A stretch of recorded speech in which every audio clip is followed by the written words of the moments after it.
The wedding hall in downtown Chicago shimmered, under crystal chandeliers filled with elegant guests, soft violin music and the clinking of champagne glasses. Everything looked perfect on the surface, but Emily felt like she was suffocating behind her carefully practiced smile. She stood near the back of the room, away from the spotlight where her sister laughed joyfully, surrounded by friends and family. Emily wanted to feel happy for her. Truly she did, but the dull ache beneath her ribs and the quiet fear in her chest refused to fade. She adjusted her sleeves slightly, making sure the faint bruises on her wrist remained. Hidden from curious eyes, her husband stood close beside her. Too close, his presence heavy and controlling. Every time she shifted even slightly, his fingers would tighten around her arm, not enough to draw attention, but enough to remind her of the consequences of stepping out of line. To everyone else, he looked like a protective partner. Only Emily knew the truth behind that grip. His smile never faltered as he greeted guests, but his eyes would occasionally flick toward her with a warning she understood all too well. Stay quiet, stay perfect. Don't ruin this. Emily's gaze drifted across the room again, landing on her sister glowing with happiness, completely unaware of the storm standing just a few feet away. For a moment, Emily considered walking up to her, telling her everything breaking down right there in the middle of the celebration. But fear held her back, fear of not being believed, fear of causing a scene, fear of what would happen after. When the lights went out and the guests went home, she had learned to live in silence, to carry her pain in a way that no one could see. Her heart pounded as she slowly reached into her purse, her fingers trembling as they wrapped around her phone. It felt heavier than usual, as if the weight of her decision rested inside it. There was one number saved there, buried deep in her contacts, a connection to a past she had tried to leave behind. Someone powerful, someone dangerous, someone who once told her, "If you ever need me, just call." She had never believed she would actually do it. Swallowing hard, Emily unlocked her phone, her breath shallow as she typed the message. Just 3 simple words, "Can you come?" She stared at the screen for a second, her thumb hovering over the send button.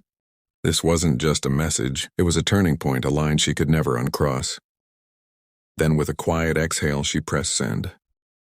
For a moment, nothing changed. The music continued, laughter filled the air, and the illusion of a perfect evening remained intact. But deep down, Emily knew something had shifted somewhere in the city. Her message was about to be read, and everything in her life was about to change.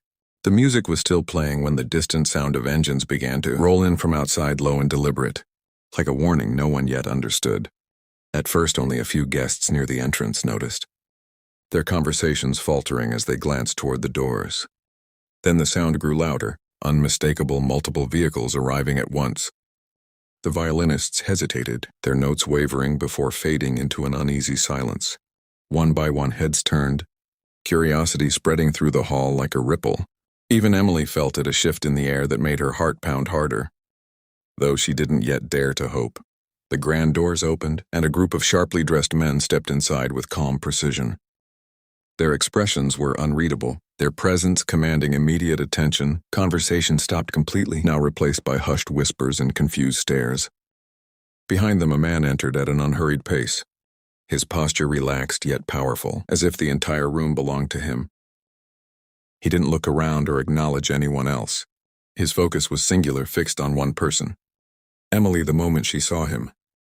Her breath caught in her throat, a mixture of fear, relief, and disbelief washing over her all at once. Her husband noticed the shift too, his grip tightening instinctively as the man approached. "What is this?" he muttered under his breath, trying to maintain control, but there was a crack in his confidence now. The approaching figure didn't slow down, didn't hesitate. Each step was quiet but heavy with authority, and the crowd instinctively parted, creating a clear path. No one dared to block him. When he finally reached Emily, the room felt frozen in time, every eye locked on the unfolding moment. "You called," he said, his voice low and steady, carrying a weight that silenced even the whispers. Emily nodded, her eyes filling with tears she could no longer hold back. For the first time in a long while, she didn't feel alone. Her husband stepped forward, attempting to reassert himself, but before he could speak, one of the men in suit shifted slightly, just enough to stop him without a word. The message was clear, this was not his moment anymore.